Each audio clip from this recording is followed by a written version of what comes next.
إن الحمد لله نحمده ونستعينه ونستغفره ونعوذ بالله من شرور أنفسنا ومن سيئات أعمالنا من يهده الله فلا مضل له ومن يضلل فلا هادي له وأشهد أن لا إله إلا الله وحده لا شريك له وأشهد أن محمدا عبده ورسوله أما بعد فإن خير الحديث كتاب الله وخير الهدي هدي محمد صلی اللہ علیہ وعلى آلہ وسلم وشر الامور محدثاتها وكل محدثة بدعة وكل بدعة ضلالة وكل ضلالة في النار قال الله تبارك وتعالى ان الدين عند الله الاسلام.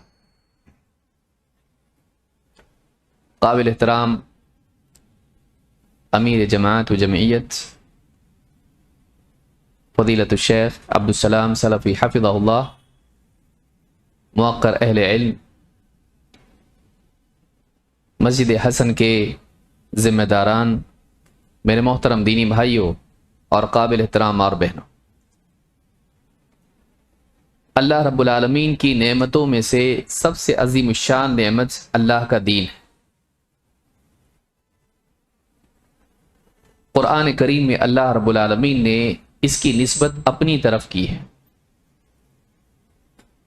اس کے اکمال اور اتمام کو اللہ تعالیٰ نے قرآن کریم میں ذکر کیا ہے۔ اللہ تعالیٰ نے فرمایا الیوم اکملت لکم دینکم واتممت علیکم نعمتی ورضیت لکم الاسلام دینا۔ آج میں نے تمہارے لیے تمہارے دین کو کامل کر دیا اور تم پر اپنی نعمت تمام کر دی اور تمہارے لیے اسلام کو بطور دین پسند کر لیا۔ اسلام اللہ کا وہ دین ہے جو اللہ کو پسند ہے اور اللہ تعالیٰ نے قیامت تک کے لیے ساری انسانیت کے لیے اسی دین کو نجات کا راستہ قرار دیا ہے۔ اس دین کے علاوہ کوئی اور دین اگر زندگی میں انسان کے ہو، آخرت کی کامیابی اس کے لیے ممکن نہیں۔ وَمَن يَبْتَغِ غَيْرَ الْإِسْلَامِ دِينًا فَلَن يُقْبَلَ مِنْهُ، جو اسلام کے سوا کوئی اور دین چاہے گا اس سے وہ قبول نہیں کیا جائے گا۔ معلوم یہ ہوا کہ یہ دین اللہ کے نزدیک کامیابی کا واحد راستہ ہے۔ اس کو چھوڑ کے آدمی کسی اور دین پر چلے، ہو سکتا ہے دنیا میں دولت ملے، شہرت ملے، عزت ملے، لیکن اللہ کے ہاں آخرت میں اس انسان کے لیے کچھ بھی نہیں۔ اللہ رب العالمین نے فرمایا ان الدین عند اللہ الاسلام، دین تو اللہ کے نزدیک اسلام ہی ہے، دین اللہ کے نزدیک اسلام ہی ہے، یعنی قابل قبول دین، سچا دین، حقیقی دین، نجات دلانے والا دین، اللہ والا دین اللہ تعالیٰ کے نزدیک اسلام ہی ہے۔ لہٰذا ایک مسلمان کو اس بات کا اہتمام کرنا چاہیے کہ وہ اپنی زندگی میں دین اسلام کی تعلیمات کو مضبوطی سے تھامے رہے، چاہے عقیدے کا معاملہ ہو، عبادات کا معاملہ ہو، چاہے اخلاق کا معاملہ ہو، زندگی کے تمام گوشوں میں اس دین کو اپنے لیے اصول اور ضابطہ بنائے، یہی کامیابی کے لیے ضروری ہے۔ اگر اس دین کو چھوڑ کر ایک انسان کامیاب ہونا چاہتا ہے، ایسا انسان اللہ کے ہاں ناکام ہے اور اس کے لیے اللہ تعالیٰ کے ہاں بہت بڑی سزا ہے۔ دین کا معاملہ ایسا نہیں کہ ایک آدمی جیسے لباس اتار دیتا ہے، آج ایک کپڑے پہن لیے کل دوسرے کپڑے پہن لیے، دین کا معاملہ ایسا نہیں ہے۔ یہ ایسا لباس ہے جس کو اتارا نہیں جا سکتا ہے، اس کے بغیر ایک انسان کامیاب نہیں ہو سکتا ہے، اور اگر اس دین کو چھوڑ دیں تو نہ صرف یہ کہ وہ کامیابی سے محروم ہے بلکہ آخرت میں بہت بڑا عذاب اس کے لیے ہے۔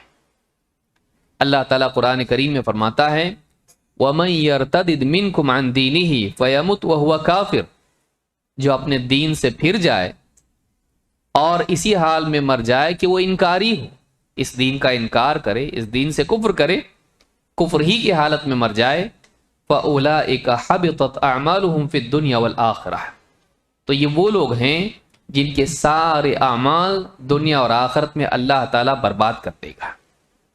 ایک آدمی جب دین سے پھر جاتا ہے تو اس کی ساری نیکیاں برباد ہو جاتی ہیں۔ وَأُولَٰئِكَ أَصْحَابُ النَّارِ، اور ایسے لوگ جہنمی لوگ ہیں، ہم فیہا خالدون، اور وہ جہنم میں ہمیشہ رہیں گے۔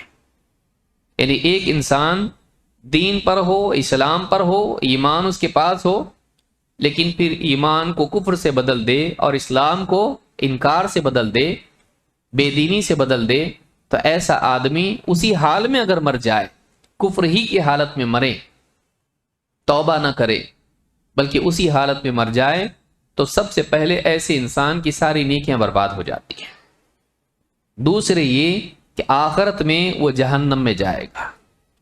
تیسرے یہ کہ اس جہنم سے اس کے لیے نکلنا ممکن نہیں ہے۔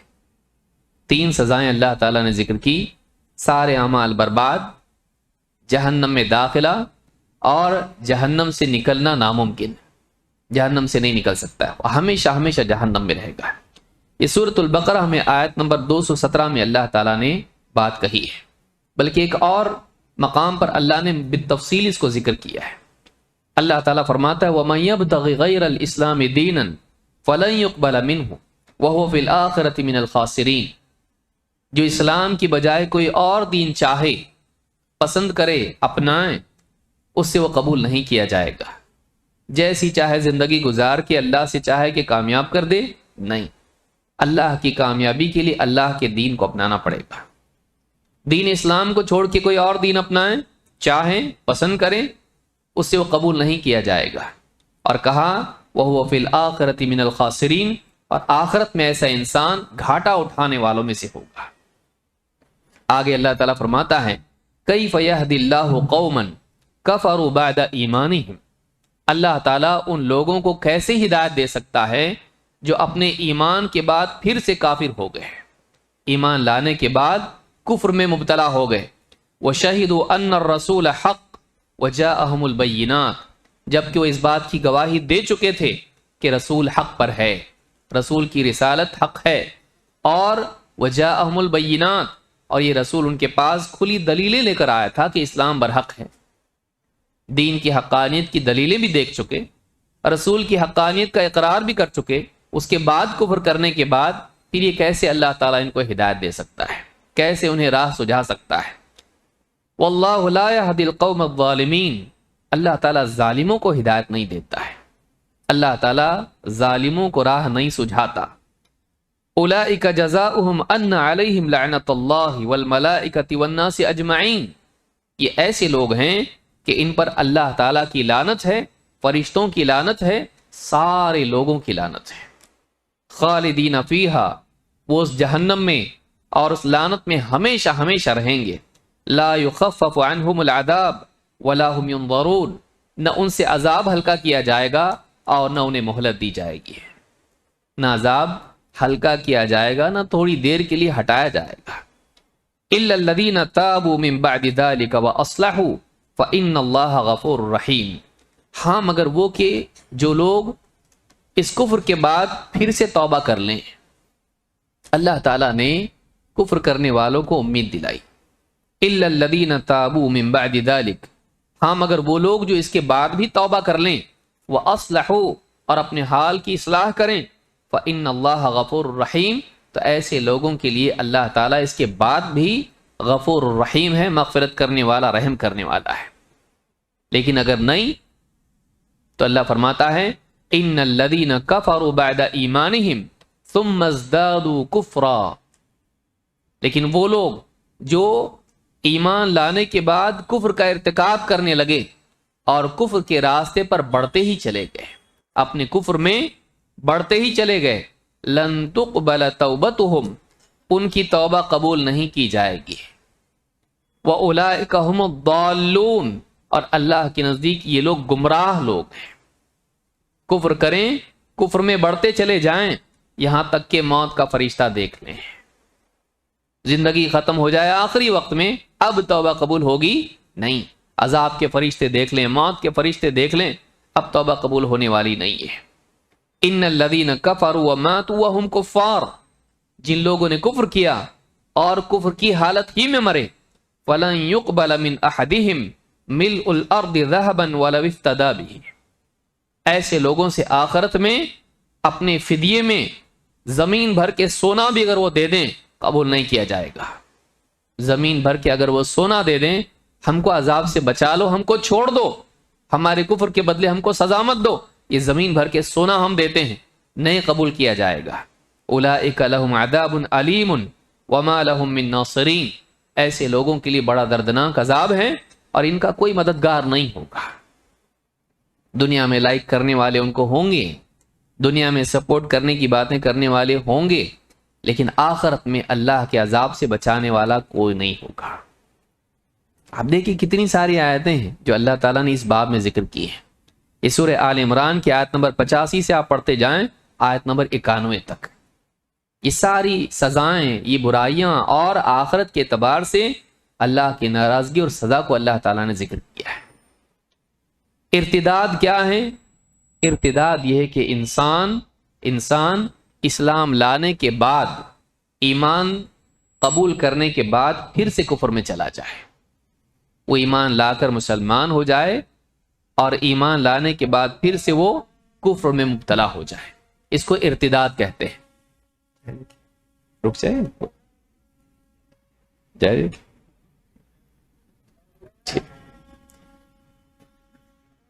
اور اللہ کے نبی صلی اللہ علیہ وسلم کے زمانے میں بھی اس طرح کی چیزیں ہوتی تھیں، اور آپ کی وفات کے بعد بھی، کہ کچھ لوگ دین میں آنے کے بعد بھی دین کو چھوڑ دیتے تھے۔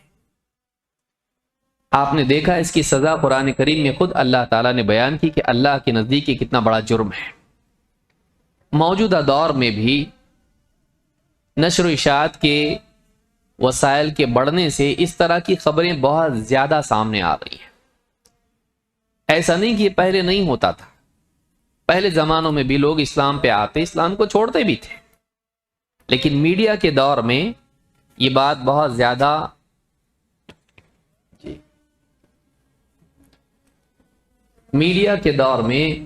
بہت زیادہ بڑھ کے سامنے آتی ہے کہ فلاں آدمی اسلام چھوڑ کے چلا گیا، فلاں لڑکی اسلام چھوڑ کے چلی گئی، اور اس سے مسلمانوں کے حوصلے بھی پست ہوتے ہیں۔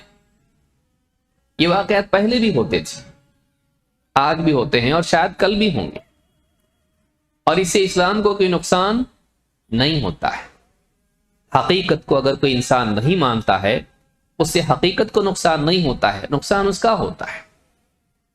سورج کے روشن ہونے اور چاند کے منور ہونے کو کوئی تسلیم نہ کرے تو اس سے سورج کی روشنی میں کمی نہیں آتی، لیکن اس کا اپنا نقصان ہوتا ہے۔ اسی طرح سے کوئی انسان اگر اسلام کو چھوڑ دیتا ہے، اس سے نقصان اسلام کا نہیں ہوتا ہے، نقصان اس کا ہوتا ہے کہ اس نے اپنی نجات کے موقع کو برباد کر دیا۔ اسلام نجات کا راستہ ہے، اس نے کوئی اور راستہ چن لیا جو اس کو نجات نہیں دلا سکتا ہے، دھوکے میں وہ ہے، آخرت میں وہ دھوکا اس کی نیند بیداری میں تبدیل ہوگی، لیکن موقع ختم ہو جائے گا۔ جہاں ارتداد کا معاملہ ہے، وہیں دوسری طرف لوگ اسلام میں آ بھی رہے ہیں، تو ایسی کوئی گھبرانے کی بات نہیں ہے۔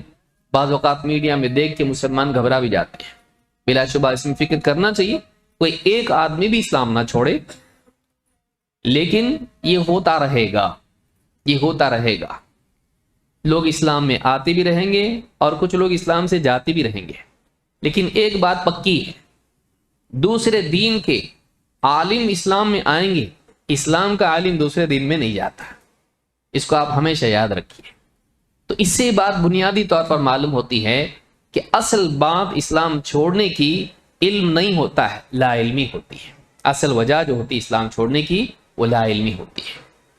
آج کی اس گفتگو میں اختصار کے ساتھ ہم دیکھیں گے ارتداد کے اسباب کیا ہیں اور اس کا علاج کیا ہے۔ وقت اتنا زیادہ نہیں ہمارے پاس کہ ہم تفصیل سے اس پر بات کریں، لیکن ارتداد کتنی سنگین چیز ہے یہ ہم نے جانا۔ اب ہم دیکھیں گے کہ وہ کیا اسباب ہیں کہ ایک آدمی اسلام چھوڑتا ہے، اتنا پیارا دین، اتنا اچھا دین، جس میں زندگی گزارنے کے سارے معاملات میں رہنمائی ہے، زندگی کے تمام شعبوں میں رہنمائی ہے، بہترین رہنمائی ہے، اور یہ دین محفوظ دین ہے، اس کا مصدر محفوظ ہے، اس کی تعلیمات اعلیٰ ترین ہیں، اس کے احکام میں عدل و انصاف ہے جو عقل اور فطرت دونوں کے مطابق ہے، اس سے نہ صرف آخرت کی کامیابی بلکہ دنیا کا بھی فائدہ ہے، جو سائنس بھی اس کی تصدیق کر رہا، پھر بھی کیوں چھوڑتے لوگ دین؟ وجہ اس کی کئی ہے۔ ایک پہلی وجہ جدید تعلیمی نظام۔ دنیا کا جو تعلیمی نظام آج قائم ہے اس میں دو چیزیں نمایاں ہیں، ایک ظاہر پرستی، دوسرے مادہ پرستی۔ دکھے گا تو مانیں گے، کچھ ملے گا تو مانیں گے۔ یہ جو مادیت کا مزاج ہے، یہ مزاج انسان کو، ہم کو اللہ دکھائی نہیں دیتا تو ہم اللہ کو نہیں مانیں گے، آخرت دکھائی نہیں دیتی، آخرت کو نہیں مانیں گے، ہم دیکھ کے مانیں گے۔ ہم سائنس کے دور میں، جبکہ سائنس کا بھی اپنا بنیادی اصول یہ نہیں ہے، سائنس میں بھی صرف مشاہداتی دلیل کافی نہیں ہوتی ہے، اس کے اندر انفرنس بھی ہوتا ہے، اس کے اندر استنباط بھی ہوتا ہے، لیکن پھر بھی ایک عام مزاج جدید تعلیم میں یہ ہے جو تم کو نہیں دیکھتا اس کو نہیں ماننا۔ اور پھر اس کے اندر بہت ساری تفصیلات ہیں، اس کی ڈاروین کی تھیوری ہو یا فلاں تھیوری ہو، اس میں الحاد کی طرف انسان کا مزاج زیادہ جاتا ہے۔ تو جدید تعلیمی نظام میں انسان کو ظاہر پرست بنایا جاتا ہے، ہم دیکھیں گے تو مانیں گے، نہیں تو نہیں مانیں گے۔ دوسری چیز اس میں مادیت ہے، مادیت ہے کہ دنیا کے اندر پیسہ ہے تو سب کچھ ہے، یہاں کی کامیابی، یہاں کی لذتیں، یہاں کی چیزیں، لہذا آخرت کو آدمی پس پش ڈال دیتا ہے۔ قرآن میں بھی اللہ نے فرمایا بل تؤثرون الحیات الدنیا والآخرۃ خیر وابقی۔ تو دنیا کے قوانین، دنیا کے مفاد اور دنیا کے فائدوں والے اصول انسان کو اکثر آخرت کا انکار کرنے والا بناتے ہیں، کیونکہ آخرت دکھتی نہیں، قبر میں کچھ دکھائی دیتا نہیں، قیامت آتی ہوئی دکھائی نہیں دیتی ہے، جنت جہنم دکھائی نہیں دیتی ہے۔ تو اس طرح سے یہ مزاج جو ہے تعلیم کا، ماڈرن ایجوکیشن اکثر انسان کو اس طرف لے جاتا ہے جو سلیقے سے نہ ہو، ورنہ بہت سارے ماڈرن ایجوکیشن والے اسلام میں آ رہے ہیں جب ٹھوکریں کھا رہے ہیں۔ بہت گہری تحقیق جب انسان کی ہوتی ہے وہ الحاد کی طرف نہیں جاتا ہے، وہ ایمان کی طرف آتا ہے، وہ کائنات کو دیکھنے کے بعد محسوس ہوتا ہے کہ اس کا کوئی بنانے والا ہے۔ زندگی کے مسائل دیکھ کر اور یہاں اللہ رب العالمین کے دین کو جب جمع کر کے دیکھتا ہے تو بالکل لگتا ہے کہ واقعی یہ حل واقعی حل ہے۔ اسی لیے کئی لوگ اسلام میں آ بھی رہے ہیں، لیکن ادھورا علم انسان کا سب سے بڑا دشمن۔ آدمی اگر ادھورا علم اس کے پاس ہو تو بیچ میں لٹکتا رہتا ہے، نہ ادھر نہ ادھر ہوتا ہے، اور اکثر انکار اور شک کی طرف جاتا ہے۔ تو ایک چیز یہ بھی ہے۔ دوسری وجہ جو ہے میڈیا کا اسلام کی تصویر کو بگاڑ کے پیش کرنا۔ اسلام میں عورتوں کے حقوق کے خلاف ہے، طلاق کا دیکھو کیسا معاملہ ہے، میراث کا دیکھو کیسا معاملہ ہے، پردہ دیکھو اسلام میں کیسا پنجرہ عورت کے لیے ہے، عورت باہر نکل کے کچھ کر نہیں سکتی ہے، یہ قانون وہ قانون، اسلام میں فلاں کی سزا ایسی، فلاں کی سزا، دیکھو کیسی بربریت ہے۔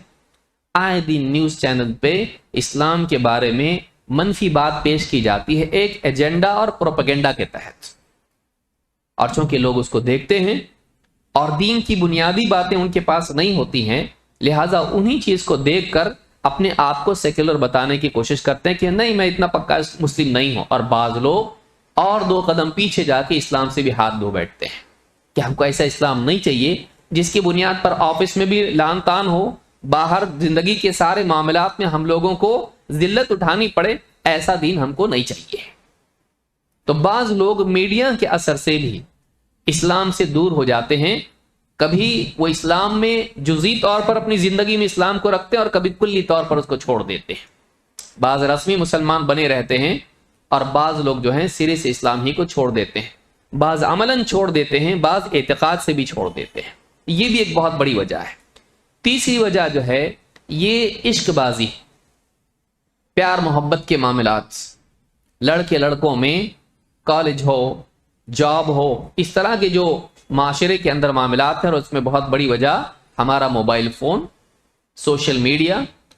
لڑکا ہے لڑکی ہے، آپس میں محبتیں ہو جاتی ہیں، لڑکی غیر مسلم ہے، لڑکا مسلمان ہے، اتنا دیوانہ اس کا ہو جاتا ہے کہ پھر اس سے شادی کر لیتا ہے اور اپنے دین کو دھیرے دھیرے کھونا شروع کر دیتا ہے، اور بعض اوقات اس کے دین پر بھی چلا جاتا ہے۔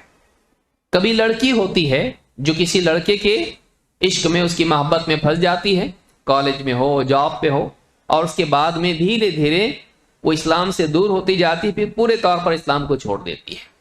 کبھی کبھی اسلام پر باقی رہتے ہوئے اس کے ساتھ میں شادی کر لیتی ہے کورٹ میں جا کے، اور پھر اس کے ساتھ اس کے جب معاشرے میں جاتی ہے، اس کے ماحول میں جاتی ہے، اس کے ساتھ جیتی ہے، اس کے رسم و رواج کو اپنا لیتی، چاہے شادی کا طریقہ ہو یا پھر شادی کے بعد زندگی کا طریقہ ہو، اور پوری اس کی جیسے ہو جاتی ہے۔ یہ صرف لڑکیوں کے ساتھ خاص نہیں ہے، لڑکوں میں بھی ایسا ہوتا ہے کہ لڑکی پڑھی لکھی ہے، اچھے خاندان کی ہے، لڑکا غریب گھر کا ہے اور پڑھا لکھا ہے، دونوں ساتھ ساتھ ہوم ورک کرتے تھے کالج میں یا جاب کرتے تھے، کلیگ تھے ایک دوسرے کے، وہ اس کے ساتھ اتنا اس کا عاشق ہو جاتا ہے کہ پھر اس کے ویسے بھی تو زندگی میں دین تھا نہیں نا، ویسے بھی تو اتنا مضبوطی سے جڑیں دین کی اس کے دل میں گہرائی تک نہیں گئی تھی، تو اس دین کا پیڑ اکھاڑ کے پھینکنا بڑا آسان ہوتا ہے۔ تو پھر وہ اسلام چھوڑ کے اس کے عشق میں اس کے دین پر چلا جاتا ہے، کبھی عیسائی ہو جاتا ہے، کبھی کسی اور دین پر چلا جاتا ہے۔ کبھی بات یہ ہوتی کہ تو تیرے دین پر رہے گی، میں میرے دین پر رہوں گا، لیکن بات اس پر جم پاتی ہے نہیں، دھیرے دھیرے انسان شر کی طرف غالب ہوتا ہے۔ اوپر جانا مشکل ہے، نیچے آنا آسان ہے، زوال آسان ہوتا ہے، ترقی کے لیے مجاہدہ ہوتا ہے، لہذا بگاڑ کی طرف آسانی سے انسان چلا جاتا ہے۔ تو ایک مسلمان مرد ہو یا لڑکی ہو، عورت ہو، وہ اس طرح سے محبت کی وجہ سے، عشق کی وجہ سے اس طرح سے دین سے دور ہو جاتی ہے۔ اسی طرح سے چوتھی چیز جو ہے یہ خواہش پرستی ہے، مادیت اور شرعی قیودات جو ہے، انسان اس میں نہیں رہنا چاہتا ہے۔ اسلام میں یہ پابندی ہے بھئی 5 ٹائم کی نماز پڑھنی پڑے گی، صبح اٹھنا پڑے گا، رات میں تک کیا ہو پھر بھی پڑھنا پڑے گا 5 نمازیں، پھر روزے رمضان کے، پھر یہ حلال یہ حرام، میوزک بھی حرام، ناچ گانا بھی حرام، فلمیں بھی حرام، سود بھی حرام، یہ بھی حرام، یہ تجارت نہیں کر سکتے، وہ نہیں کر سکتے۔ بعض لوگوں کے اندر خواہش پرستی ہوتی ہے، ان کو دنیا چاہیے ہوتا ہے۔ دھیرے دھیرے جب اسلام کے احکام ان کے سامنے آتے ہیں تو اندر سے ایک انکار کی کیفیت پیدا ہوتی ہے، یہ بھی حرام کیا، وہ بھی حرام کیا، ہر چیز حرام۔ تو بجائے اس کے کہ وہ اپنے کو صحیح کرتے، اسلام کو چھوڑ دیتے ہیں۔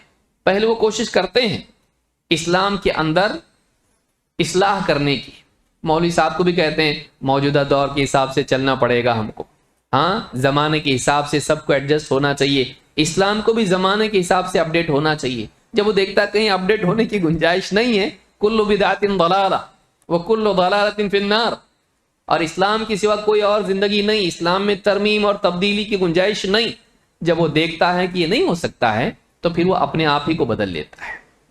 بہت سارے لوگ دنیا پرستی کی وجہ سے، خواہشات کی وجہ سے بھی اسلام کو سلام کر دیتے ہیں۔ یہ بھی ایک بہت بڑی وجہ ہے جو اسلام سے لوگوں کا دور جانا۔ کبھی لالچ بھی ہوتی ہے، دنیا کی لالچ ہوتی ہے، پروموشن اس کی وجہ سے مل سکتا ہے، سیاست میں مقام اس کی وجہ سے مل سکتا ہے، اور کسی اور چیز کی وجہ سے بھی دنیا میں مادی فائدوں کے لیے، اور آدمی پابندیوں میں نہیں جی سکتا، اس وجہ سے بھی اسلام کو چھوڑ دیتا ہے اور بہانہ کچھ نہ کچھ بنا لیتا ہے۔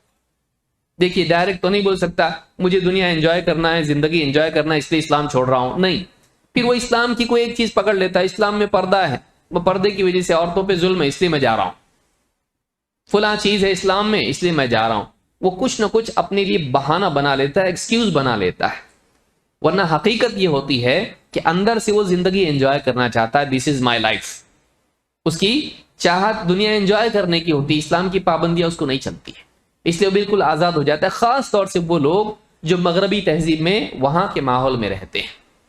5ویں وجہ اسلام چھوڑنے کی، ارتداد کی ہے غربت۔ غربت، ایسے علاقے جہاں پر غربت عام طور سے ہوتی ہے، بہت سارے لوگ کسی اور دین پر چلے جاتے ہیں، ایسے دین والے جب ان کی مدد کرتے ہیں، خاص کر کے ایسے علاقے جو افریقہ کے علاقے ہیں، آپ دیکھیے، یا فلاں غربت والے علاقے ہیں، وہاں پر جہاں مسائل پیدا ہو جاتے ہیں، سیلاب آ گیا، زلزلہ آ گیا، فلاں چیز ہو گئی، وہاں بہت ساری تنظیمیں اپنے دین کو لے کے پہنچ جاتی ہیں کہ آپ کو ہم کھانے پینے کی چیزیں دیں گے، دوائیاں دیں گے، اور آپ ہمارے دین کو مانو، ہمارے دین کی ساری چیزیں مت مانو، یہ 2-3 چیزیں مان لو بس۔ کبھی دواخانوں میں، کبھی یہاں وہاں آ کے لوگ اپنی دعوت پیش کرتے ہیں۔ تو اس طرح سے بھی بعض اوقات دنیاوی اعتبار سے مجبوریاں انسان کو اسلام چھوڑنے پر مجبور کرتی ہیں، جب ان کو غربت کے ساتھ تعاون ملتا ہے کہ تم کو ہم اتنا پیسہ دیں گے، تم واپس آ جاؤ، تمہاری گھر واپسی کر لیں گے، تو تم کو ہم یہ دیں گے، یہ دیں گے، پیسہ دیں گے، تو قانون میں تمہاری ترمیمات ہوں گی، بہت ساری چیزیں ان کے لیے ہوتی ہیں، تو آدمی اسلام چھوڑ کے چلا جاتا ہے۔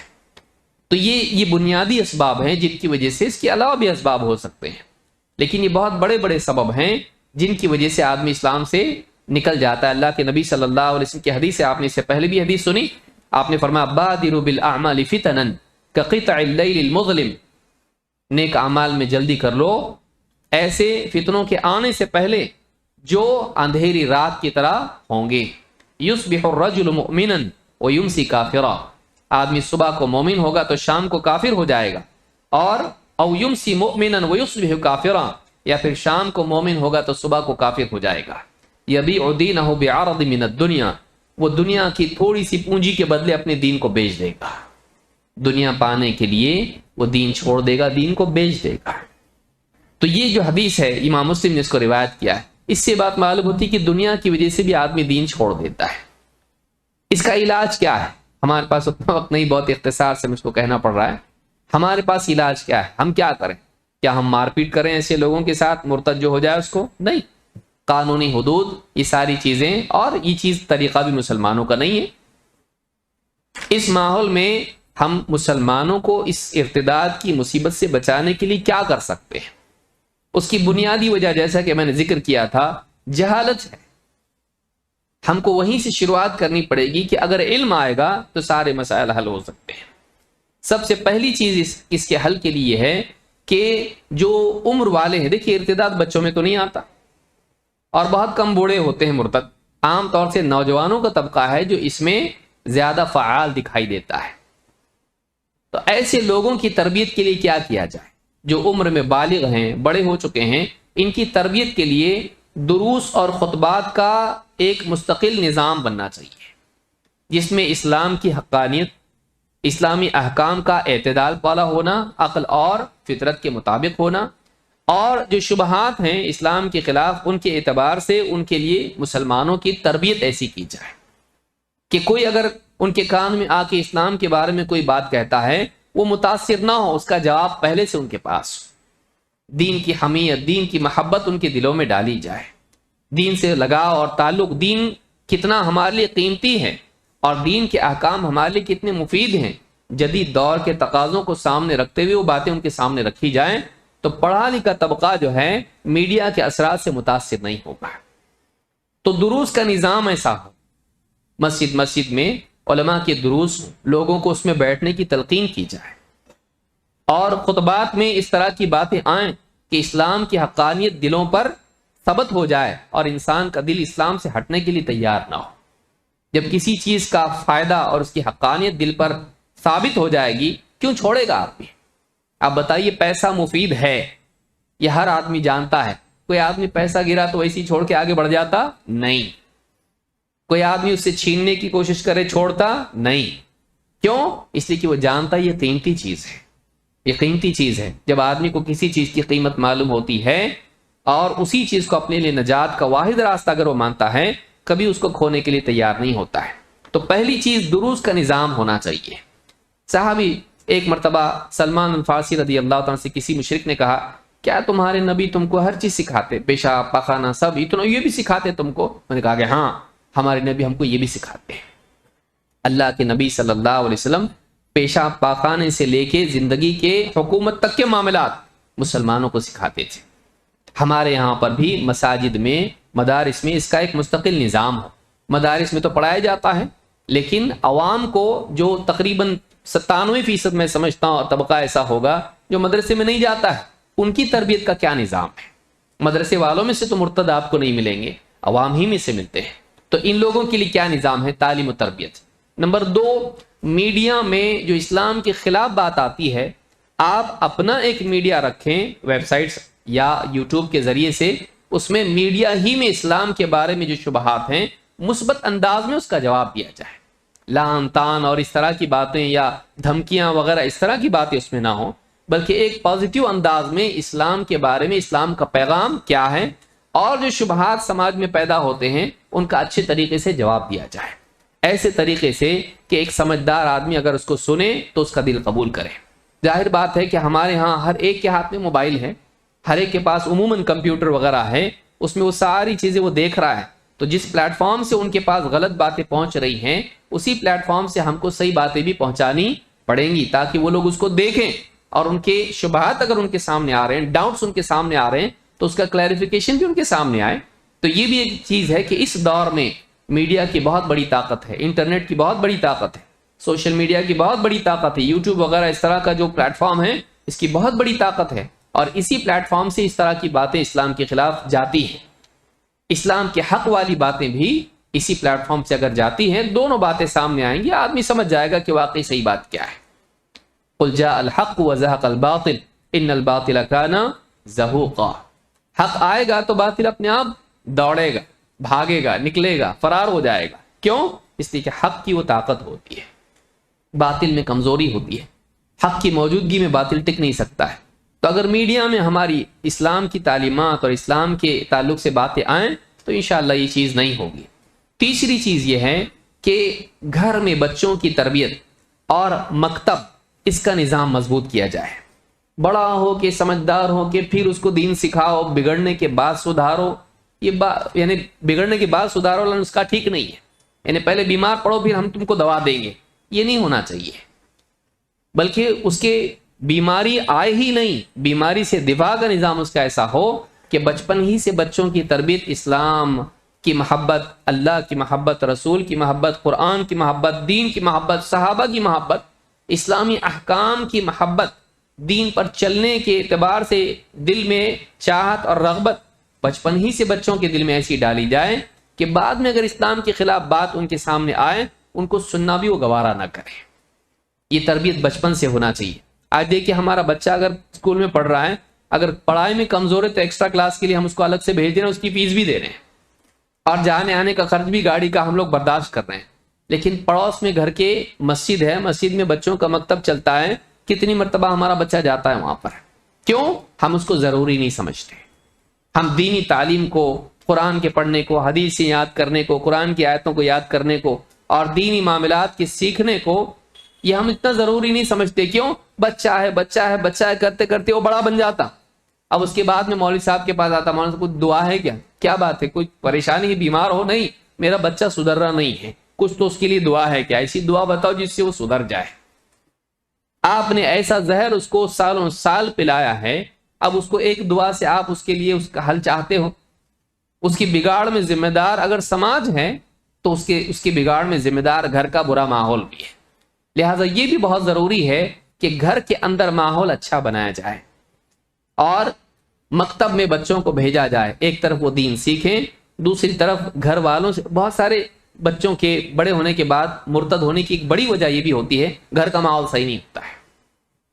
بیوی شوہر کے، ماں باپ کے جھگڑے، فائنینشیل مسائل کی وجہ سے، میڈیکل ایشوز کی وجہ سے اور مزاج کے نہ ملنے کی وجہ سے، خاندانی اختلافات کی وجہ سے گھر کا ماحول اچھا نہیں ہوتا ہے. تو بچیاں سکون تلاش کرتی ہیں، شادیاں نہیں ہوتی ہیں. 2 سے 3 بچیاں ہوئی تو ان کی شادیاں نہیں ہوتی ہیں، پھر وہ باہر کچھ تلاش کرتی ہیں. بچے ڈرگ ایڈکٹس بن جاتے ہیں یا کبھی اسلام ہی چھوڑ دیتے ہیں. تو گھر کا ماحول اچھا نہیں ہونے کی وجہ سے بھی یہ بیماری پیدا ہوتی ہے. اور بچوں کی بچپن ہی سے تربیت نہ ہونے کی وجہ سے بھی ان کو دین تو معلوم نہیں ہے کچھ بھی. اب کوئی آ کے اسلام کے بارے میں شبہات پیدا کر دے، اس کے پیچھے چلا گیا. دین کی معلومات ان کو ہو، بچپن ہی سے درجہ بدرجہ ان کو چیزیں سکھائی جائیں، سٹیپ بائی سٹیپ ان کو دین سکھایا جائے. بعد میں جا کے جب اسلام کے خلاف بات سنیں گے تو اس کے دھوکے میں نہیں آئیں گے. اسی طرح سے موبائل فون اولاد کو دینا، بلا قید دینا، چھری دینے سے بھی زیادہ بھیانک ہے. بچوں کے ہاتھ میں لاک ڈاؤن میں جنہوں نے موبائل دیا وہ لینے کی قدرت نہیں رکھتے. یہ ون وے ہے، آپ نے دیا ختم گئے آپ کام سے. اب لینے والا معاملہ یہاں نہیں ہے. آپ بتائیں ایک بچے سے آپ موبائل چھین کے بتائیں کتنے بچوں نے خودکشی کر لی موبائل چھیننے کی وجہ سے؟ کتنے بچوں نے خودکشی کتنے لوگوں نے قتل کیا اولاد نے اپنے ماں باپ کا؟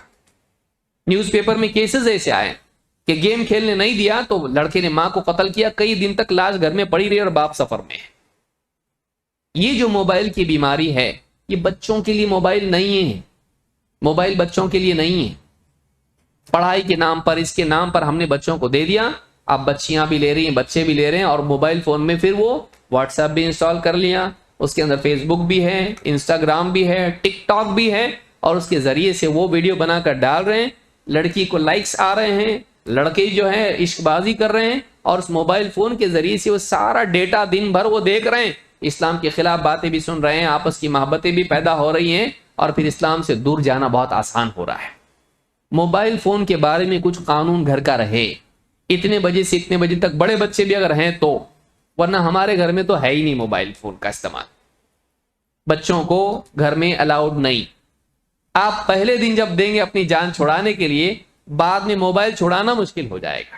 مائیں کام کرنا ہے، بچہ رو رہا ہے، اب اس کو سمجھا بجھا کے بہلا پھسلا کے اس کو کچھ کرنے کی بجائے یہ لے لو، ایک چیز دینے سے مسئلہ ہی حل ہو گیا۔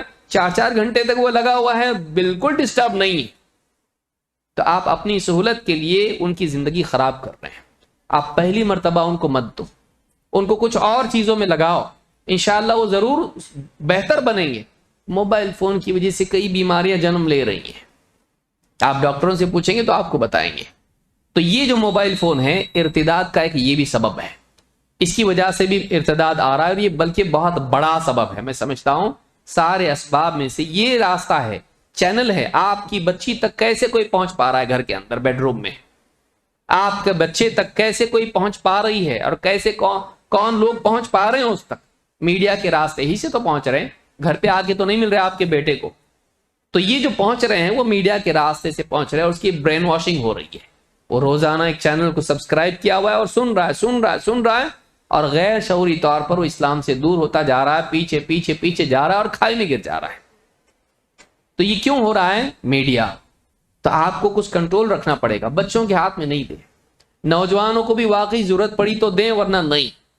ہاں، آپ کا بچہ کمانے لگ گیا، بڑا ہو گیا، میچورٹی اس کے اندر آ گئی، اس کے بعد وہ استعمال کرے تو سمجھ میں آتا ہے، لیکن ابھی وہ کم سن ہے، کمزور ہے، کم فہم ہے، اس کے ہاتھ میں موبائل دینا کسی بھی اعتبار سے صحیح نہیں ہے۔ جس بچے کو گاڑی چلانے نہیں آتی، گاڑی دیتے اس کے ہاتھ میں ایکسیڈنٹ ہو جائے گا۔ ایکسیڈنٹ سے بھیانک موبائل فون ہے، ایمانی اعتبار سے، اخلاقی اعتبار سے بگاڑ اس میں آئے گا۔ ایکسیڈنٹ سے ہاتھ پاؤں ٹوٹے گا، اس سے دین اور ایمان ٹوٹے گا۔ تو اس کے لیے بہت ضروری ہے کہ موبائل فون کے اعتبار سے بھی ماں باپ حساس ہوں، اپنے بچوں کو اس کی لت لگنے نہ دیں۔